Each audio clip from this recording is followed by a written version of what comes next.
American vice president JD Vance 3 ദിവസത്തെ സന്ദർശനത്തിനായി കുടുംബസമേതം ഇന്ത്യയിലെത്തിയിരിക്കുകയാണ്.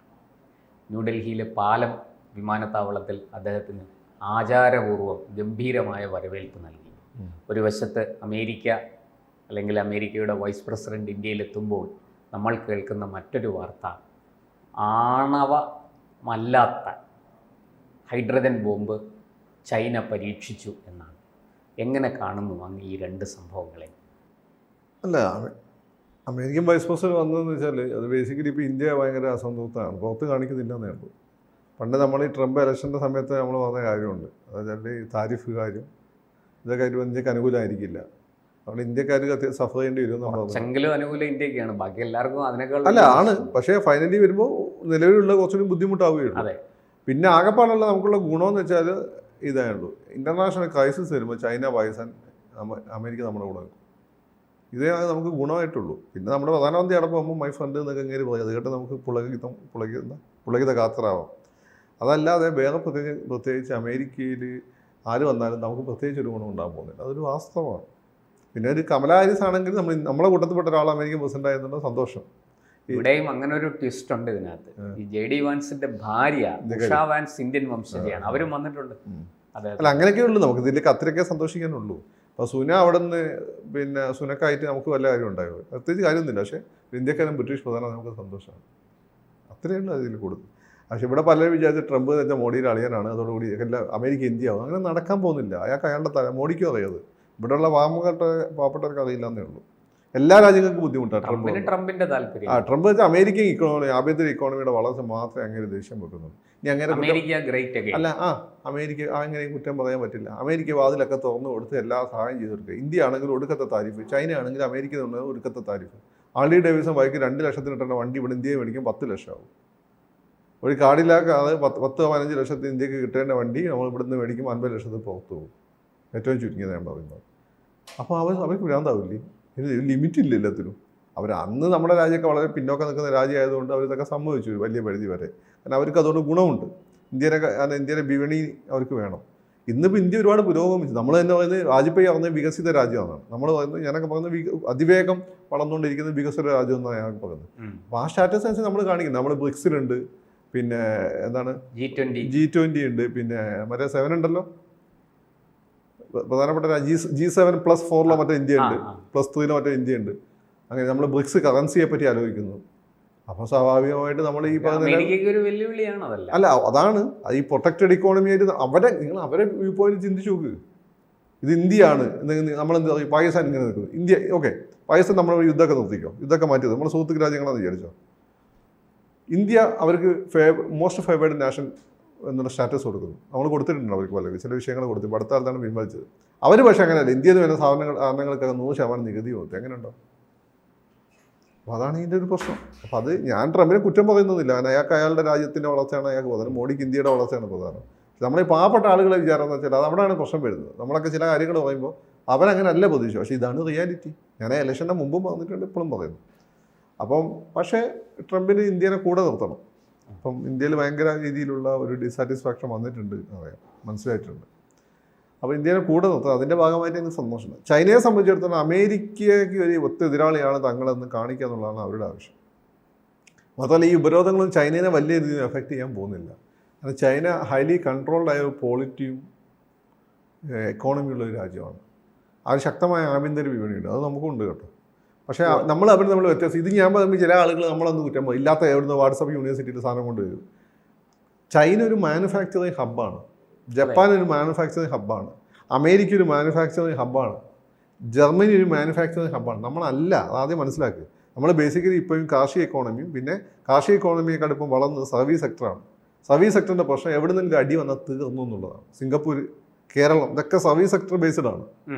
അല്ലാതെ ഇപ്പോൾ ഗുജറാത്തിൻ്റെ തമിഴ്നാട് സ്റ്റേറ്റുകൾ എടുത്ത് നോക്കിയാൽ ഈ മാനുഫാക്ചറിങ് രംഗത്താണ് അവർ കൂടുതൽ. അവർ കുറച്ചുകൂടി സ്റ്റേബിളാണ് അവരുടെ വളർച്ച. നമ്മുടെ കേരളത്തിന് വളർച്ച സ്റ്റേബിൾ അല്ല, കുമ്പളയാണ്. ഗൾഫിലെ യുദ്ധം ഉണ്ടായാൽ തീർന്നു, അമേരിക്കയിൽ ഒരു ഉപരോധം വന്നാൽ തീർന്നു. ഇപ്പോൾ ഇന്ത്യൻ നമ്മൾ എടുത്തു നോക്കി നമ്മൾ മാനുഫാക്ചറിങ് ഹബ്ബ് അല്ല. ചൈന ഒരു മാനുഫാക്ചറിങ് ഹബ്ബാണ്. അവർ ഈ ഡെങ്കിൻ്റെ കാലം തൊട്ട്, അതിന് മുമ്പേ ഉണ്ട്, മാവയുടെ കാലം തൊട്ട് അവരുടെ സെൽഫ് റിലയൻസിന് അവർ ഊന്നൽ കൊടുത്തിരുന്നു. അതിന് വേണ്ടിയിട്ട് അവരെന്ത് ചെയ്തു എന്ന് വെച്ചാൽ ഈ കോളേജ് സിറ്റികളിലൊക്കെ ഉള്ള കോളേജ് പ്രൊഫസർമാരെയും പിന്നെ ഈ മാധ്യമപ്രവർത്തകരെ ഡോക്ടർമാരെയൊക്കെ തുർക്ക്മെനിസ്ഥാൻ സൈഡിലുള്ള പർവ്വത കേന്ദ്രങ്ങളെ പറഞ്ഞു വിട്ടു അവിടെ വികസിപ്പിക്കാൻ വേണ്ടി. അവിടെയുള്ള കുറേ ആളുകൾ ഇവിടെ കൊണ്ടുവച്ച് പണിയെടുപ്പിച്ചിട്ട് എന്നിട്ട് ജനസംഖ്യനെ അങ്ങോട്ടും ഇങ്ങോട്ടും മിക്സ് ചെയ്തു. തുർക്ക്മെനിസ്ഥാൻ സൈഡിൽ അവർ എന്ത് ചെയ്തെന്ന് വെച്ചാൽ പർവ്വതങ്ങളുടെ മടക്കുകളിൽ ആണവായുധ ആക്രമണം ഉണ്ടായപ്പോൾ നശിക്കാത്ത രീതിയിൽ 3rd ലൈൻ എന്നുള്ള ഫാക്ടറികൾ സ്ഥാപിച്ചവർ. അത് ആണവായുധങ്ങൾ ഉണ്ടായാൽ നശിക്കില്ല, അക്രമം ഉണ്ടായപ്പോൾ നശിക്കാത്ത രീതിയിൽ 3rd ലൈൻ ഫാക്ടറീസ്.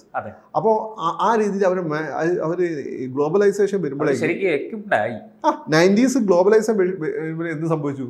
അവർ അമേരിക്കനെ റിപ്ലേസ് ചെയ്ത് ലോകത്തിൻ്റെ മാനുഫാക്ചറിങ് ഹബ്ബാനുള്ള എല്ലാ പരിപാടിയും അവർ ഒപ്പിച്ചു വെച്ചിട്ട് എന്ത് ചെയ്തു? ഗ്ലോബലൈസേഷൻ അവരാദ്യം ഈ ഘാട്ട് കരാറിൽ ഒപ്പിട്ടില്ലായിരുന്നു. അവസാനം പിന്നാലെ അതാണ് ഏറ്റവും വലിയ രസം.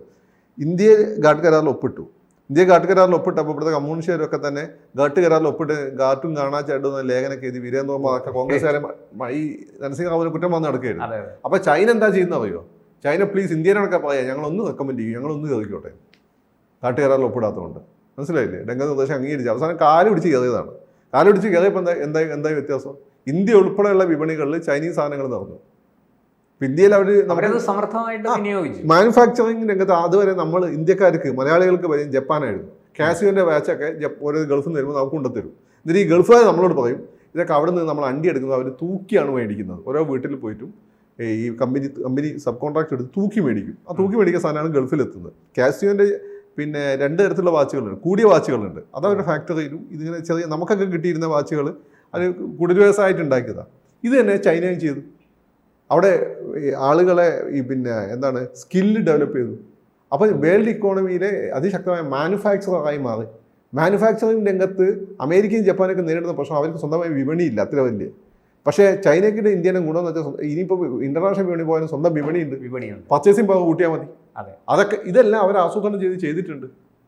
ഇന്ത്യയിൽ നമ്മളെ പ്രശ്നം എന്ന് വെച്ചാൽ നമ്മളൊരു ഈ ഗ്ലോബൽ ക്രൈസിസ് വന്ന് നമ്മളെ പർച്ചേസിംഗ് പവർ റെഡിയും. കാരണം സർവീസ് സെക്ടറാണ് സ്ട്രോങ്. അമേരിക്കൻ്റെ ഇവരുടെ ഗുണം എന്ന് വെച്ചാൽ അമേരിക്ക ഇപ്പോഴാണ് സർവീസ് സ്ട്രക്ചർ. മാനുഫാക്ചറിംഗ് രംഗത്താണ് അമേരിക്ക പിടിച്ചു നിന്നത്. അപ്പോൾ ചൈന മാനുഫാക്ചറിംഗ് രംഗത്ത് ശക്തിയായി മാറി. അതല്ല ഈ ഇങ്ങനെ ഇതൊക്കെ പ്രകോപിപ്പിക്കുമ്പോൾ ചൈന എന്താണ് തിരിച്ച് അങ്ങോട്ട് പ്രകോപിപ്പിക്കുകയാണ്. അപ്പോൾ ചൈന ആ രീതിയിൽ വളർന്നു. ഇന്ത്യയെ ആ രീതിയിൽ വളരാതെ പറ്റില്ല. പിന്നെ പോപ്പുലേഷൻ അവർ കൺട്രോൾ ചെയ്തു.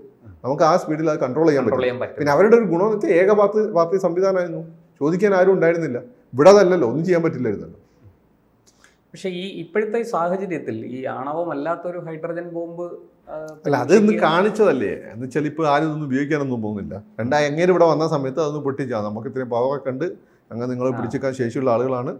പിന്നെ ഇന്ത്യനെ ഇപ്പോൾ ഈ ചൈനയും അമേരിക്കയും തമ്മിലുള്ള ഒരു ട്രേഡ് വാർ വളരെ രൂക്ഷമായിക്കൊണ്ടിരിക്കുന്ന അനുദിനം അത് ആ വിടവ് വർദ്ധിച്ചുകൊണ്ടിരിക്കുകയാണ്. പക്ഷെ ആ സമയത്ത് ചൈന വളരെ സമർത്ഥമായിട്ട് ഇന്ത്യയുമായിട്ട് സഹകരിക്കാൻ തയ്യാറായി മുന്നോട്ട് വന്നിട്ടുണ്ട്. അവർ ചൈനക്കാരെ സംബന്ധിച്ചിടത്തോളം അവർക്ക് പണ്ടേ അവർ മറ്റുള്ളവർക്ക് അത് മാറുന്ന സ്വഭാവം അവർക്കില്ല. ചൈനക്കാർ അവരുടെ ടെറിട്ടറിയിൽ ഹാപ്പിയാണ്. ചൈനക്കാർ എവിടെ പോയി സാമ്രാജ്യം ഉണ്ടാക്കി നിങ്ങൾ കിട്ടും. ചൈനക്കാർ പറ്റാറ്റൊന്നുമല്ല. ഇവിടെ വാസ്കോഡ ഗാമ വരുന്നതിന് മുമ്പ് കേരളത്തിൽ വന്ന ആളാണ് മാ ഹുവാൻ. ചൈനക്കാരനായിരുന്നു, മുസ്ലിം ആയിരുന്നു കേട്ടോ, ചൈനക്കാരനായിരുന്നു. അയാൾ ഇവിടെ നിന്ന് കച്ചവടം നടത്തി പോയതേ ഉള്ളൂ. അവർക്ക് പോർച്ചുഗീസുകാരെക്കാളും വലിയ കപ്പലുണ്ടായിരുന്നു, ചൈനീസ് പത്തേമാരികൾ. അവർ എവിടെയും പോയി ആരും ഇന്ത്യക്കാരെ പോലെ എവിടെ പോയി മാന്താനം നിന്നിട്ടില്ല. ജപ്പാൻകാരാണ് കുറച്ചുകൂടി അട്രോസിറ്റീസ് കാണിച്ചത്. മറ്റു സ്ഥലങ്ങളിൽ സാമ്രാജ്യം ഉണ്ടാക്കാൻ നോക്കി. എന്നാൽ ചൈനയ്ക്ക് തന്നെ ആവശ്യമില്ല. ഇന്ത്യനെ പോലെ വാസ്റ്റ് ടെറിട്ടറി, വലിയ പോപ്പുലേഷൻ, വിഭവങ്ങളും ഉണ്ട്. ഇതില്ലാത്ത ആളുകൾക്കാണ് ചെറിയ പോർച്ചുഗീസ്, ചെറിയ ചൈന, ചെറിയ ഇംഗ്ലണ്ട്, ചെറിയ ഫ്രാൻസ്. ഇവർക്കാണ് മറ്റു സ്ഥലത്ത് പോയി സാധനം എടുക്കേണ്ട ആവശ്യം. ഇവർക്ക് അതിൻ്റെ ആവശ്യമില്ല. അപ്പോൾ ചൈനയെ സംബന്ധിച്ചിടത്തോളം അവരുടെ ടെറിട്ടറിയിൽ ഓക്കെയാണ്. പിന്നെ ഇപ്പോൾ എന്ന് വെച്ചാൽ ഗ്ലോബൽ പവർ ആവുക എന്നുള്ളത് നിലനിൽപ്പിന് അത്യാവശ്യമാണ്. നിങ്ങൾക്ക് എല്ലാ സ്ഥലത്തും സ്വാധീനം അല്ലെങ്കിൽ നിങ്ങൾക്ക് അടി കിട്ടും. ഗ്ലോബൽ പവർ ആയതുകൊണ്ടാണ് റോം 1000 വർഷം നിലനിന്നത്. അമേരിക്ക ഇപ്പോൾ ഏതാണ്ട് 100 വർഷത്തോളം നിലനിൽക്കുന്നു. ബ്രിട്ടൻ ഏതാണ്ട് 200-300 വർഷം നിലനിന്നു. ഇന്ത്യയും ചൈനയെന്ന് വെച്ചാൽ നമ്മളെടുത്ത പോളിസി നമ്മൾ ആരെ അങ്ങോട്ട് കയറി ചൊറിയേണ്ടെന്നുള്ളത്. അതുകൊണ്ടാണ് നമുക്ക് ഇങ്ങനെയൊക്കെ ഈ 2 രാജ്യങ്ങൾ ഇങ്ങനെ നിലനിന്ന് പോയത്. പക്ഷേ ഇന്നത്തെ സാഹചര്യത്തിൽ നമുക്കും അങ്ങനെ മാറി നിൽക്കാൻ പറ്റില്ല. പിന്നെ വേറൊരു കാര്യം എന്ന് വെച്ചാൽ ഈ കമ്മ്യൂണിസത്തിൻ്റെ അസ്കിത ചൈനയ്ക്കുണ്ട്, മുമ്പില്ലാത്ത അത്. അവരെ പണ്ട് ഹൂണന്മാരൊക്കെ ആക്രമിച്ചാൽ അതിന് തടയിടാൻ വേണ്ടി അവർ വൺമതിലൊക്കെ ഉണ്ടാക്കി, അല്ല അങ്ങോട്ട് പോയി ആക്രമിച്ചിട്ടില്ല. കമ്മ്യൂണിസത്തിന് അസ്കിത വന്നതോടുകൂടി ഒരു റീജിയണൽ പവറായി കാണിക്കണമെന്നുണ്ട്. അല്ലാതെ അശോകൻ്റെ കാലത്തൊന്നും ചൈന നമുക്കൊരു തലവേദന ആയിരുന്നില്ല. അവരും കൂടി സിൽക്ക് തരും, നമ്മൾ വേറെ എന്തെങ്കിലും അങ്ങോട്ട് വിടും, അങ്ങനെ വലിയ പ്രശ്നമില്ല. ഹിമാലയം നമ്മൾക്കിടയിലുണ്ട്. ചൈന കമ്മ്യൂണിസ്റ്റുകാരുടെ പ്രശ്നം എന്ന് വെച്ചാൽ ഡോമിനൻസ് അംഗീകരിക്കണം. ഇപ്പോൾ റഷ്യയുമായിട്ട് അവർ യുദ്ധം ചെയ്തിട്ട് റഷ്യനെ കൊണ്ട് അവരുടെ ഡോമിനൻസ് അംഗീകരിപ്പിച്ചിട്ടുണ്ട്, തുർക്ക്മെനിസ്ഥാനെ കൊണ്ട് അംഗീകരിച്ചിട്ടുണ്ട്. എല്ലാ രാജ്യങ്ങളും അവർ പറയുന്ന ടേംസ് അനുസരിച്ച് കാര്യങ്ങൾ തീർത്തിട്ടുള്ളൂ. ഇന്ത്യ മാത്രമല്ല, അതവർക്ക് തലവേദന. പക്ഷേ ഇന്ത്യ അവർക്ക് അങ്ങനെ എളുപ്പം സ്നബ് ചെയ്യാൻ പറ്റുന്ന ഒരു രാജ്യമല്ല, അതിശക്തമായ രാജ്യമാണ്. അപ്പോൾ ഇന്ത്യയായിട്ട് യുദ്ധം ഉണ്ടായി 2 രാജ്യങ്ങൾ നശിക്കും. ഇന്ത്യ നശിക്കുന്ന അവർക്ക് ബുദ്ധിമുട്ടൊന്നുമില്ല, അവർ നശിക്കാൻ പാടില്ല. അത് ഈ അമേരിക്ക, അവരുടെ പ്രധാന ശത്രു അമേരിക്കയാണ്, അവർ മുതലെടുക്കും. അതുകൊണ്ട് എന്ത് ചെയ്യും, ഇന്ത്യയായിട്ട് തൽക്കാലം എങ്ങനെയൊക്കെ പോയിട്ട് പറ്റുന്നൊരു സമയത്ത് വേണമെങ്കിൽ എടുക്കാം എന്നുള്ള ഒരു ഈഗോ പ്രശ്നമാണ്. ആ ഈഗോനെ അവർക്ക് ജയിക്കാൻ പറ്റിയെന്നുള്ളത്. അവർ മാത്രമല്ല, മോഡി ഈഗോനെ ജയിച്ചിട്ടുണ്ട്. മോഡിക്ക് വേണമെങ്കിൽ ഒന്ന് അവിടെ പോയിട്ട് ഉറപ്പിക്കാമായിരുന്നു. പക്ഷേ നെഹ്റു ചെയ്ത പോലെ മേടിച്ച് കൂട്ടുകയും ചെയ്യായിരുന്നു. കാരണം ചൈനയിൽ ഇന്ന് നമ്മൾ യുദ്ധത്തിന് പോകണമെങ്കിൽ നമ്മളെക്കാട്ടും നല്ല പവറാണ് ചൈന. അത് യാഥാർത്ഥ്യമാണ്. കാരണം എന്തൊക്കെ പറഞ്ഞാലും നമ്മൾ ആ രീതിയിലേക്ക് വരണം. ഇപ്പം മോഡീൻ്റെ ചില കാര്യങ്ങൾ ഞാൻ സപ്പോർട്ട് ചെയ്യുന്നത് ഞാൻ നിങ്ങളെ പറഞ്ഞു. അതിനൊരു പ്രധാനപ്പെട്ട കാരണം നമ്മളെ 3ാം പഞ്ചവത്സര പദ്ധതിയുടെ അടിസ്ഥാനമാണ് സെൽഫ് റിലയൻസ് ചൈനീസ് സ്റ്റൈൽ. അത് നമുക്ക് നടപ്പിലാക്കാൻ പറ്റില്ല. നമ്മൾ യുദ്ധമൊക്കെ വന്നു. അല്ലെങ്കിൽ നമ്മുടെ സെൽഫ് റിലയൻസ് ആക്കാൻ വേണ്ടിയിട്ടാണ് അന്ന് ഈ യുദ്ധങ്ങളൊക്കെ അമേരിക്ക മറ്റും ഉണ്ടാക്കി വെച്ചത്. യുദ്ധങ്ങൾ വന്ന് നമുക്കത് പറ്റിയില്ല. അതിനുശേഷം ആ സെൽഫ് റിലയൻസിനുള്ള ഏറ്റവും കൂടുതൽ ഇമ്പോർട്ടൻസ് കൊടുത്തത് മോഡിയാണ്. അത് പല മേഖലയിലും വരുന്നുണ്ട്. ഈ സെൽഫ് റിലയൻസ് മാനുഫാക്ചറിങ് രംഗത്ത് വന്നു കഴിഞ്ഞാൽ മാത്രമേ നമുക്ക് നിലനിൽക്കാൻ പറ്റൂ. സ്വയം പര്യാപ്തത. മോഡിനെ ഇപ്പോൾ ഞാൻ ഇപ്പോൾ സപ്പോർട്ട് ചെയ്യുന്ന ഒരു പ്രധാനപ്പെട്ട കാരണം അതാണ്. അങ്ങേർക്ക് അത് പറ്റുന്നുണ്ട്. അതൊരു ശക്തനായ നേതാവ്, ശക്തനായ പാർട്ടി, ശക്തമായ അതിൻ്റെ അടിയിലുള്ള സംവിധാനം ഉണ്ടെങ്കിൽ മാത്രമേ അത് പറ്റുള്ളൂ. കോൺഗ്രസ് ആഗ്രഹിക്കാത്തതല്ല. നെഹ്റു ആഗ്രഹിച്ചിട്ടുണ്ട്, ഇന്ദിരാഗാന്ധി ആഗ്രഹിച്ചിട്ടുണ്ട്, മൻമോഹൻ സിംഗ് ആഗ്രഹിച്ചിട്ടുണ്ട്, നമ്മുടെ നരസിംഹറാവു ആഗ്രഹിച്ചു. എന്തുകൊണ്ട് പറ്റിയില്ല? ഇവിടെ 100 അഭിപ്രായമല്ലേ, വല്ലതും നടക്കുമോ? അതാണ് പ്രശ്നം. അപ്പോൾ ചില സമയത്ത് നിങ്ങൾക്ക് ഒരു ഏകാധിപത്യ സ്വഭാവമുള്ള ആളുകൾ വേണ്ടി വരും. ഇതേ സംഭവം കൊണ്ട് തന്നെയാണ് ഞാൻ പിണറായി വിജയനെ സപ്പോർട്ട് ചെയ്യുന്നത്. കാരണം ഉമ്മൻചാണ്ടി സാറാണെങ്കിൽ 10 അഭിപ്രായത്തിൽ ഒന്നും നടക്കുകയില്ല. അദ്ദേഹത്തെ ആഗ്രഹങ്ങളൊക്കെ പിണറായി അതല്ല, ഒരു തീരുമാനം അതേ നടപ്പിലാവണം. തെറ്റായാലും ശരിയാണ്, അത് നടപ്പിലാവണം. അത്രേ ഉള്ളൂ. ഈ രണ്ടാളെ സംബന്ധിച്ചിടത്തോളം മോഡിയാണെങ്കിൽ അത് നടപ്പിലാവണം, എങ്കിലേ രാജ്യം മുന്നോട്ട് പോകും. അപ്പോൾ അതാണ് അതിൻ്റെ ഒരു കാര്യം. അപ്പം ചൈനയെ സംബന്ധിച്ചിടത്തോളം അവർ അമേരിക്കന് മുന്നിൽ മസിൽ പിരിപ്പിച്ചാണ്. ഇന്ത്യനോട് ഞങ്ങൾ ചിരിക്കുന്നൊക്കെ ഉണ്ടെങ്കിൽ ഞങ്ങൾക്ക് ഇത്രയൊക്കെ ഉണ്ട് കേട്ടോ, അതൊന്ന് ഓർമ്മിച്ചോന്നുള്ളൊരു മുന്നറിയിപ്പ് കാണും. അപ്പോൾ ഇതിൽ നമുക്ക് ഒരുപാട് പേടിക്കാനും ഒരുപാട് പ്രതീക്ഷിക്കാനൊന്നും ഇല്ല. നമുക്ക് ചായ പിടിച്ചിട്ട് പത്രം വായിച്ച് കളയാനുള്ള സമയമുള്ളൂ. കൂടുതൽ വാർത്തകളും വിശേഷങ്ങളും നിങ്ങളിലേക്ക് എത്താൻ ABC മലയാളം സബ്സ്ക്രൈബ് ചെയ്യുക, ബെൽ ബട്ടണും അമർത്തുക.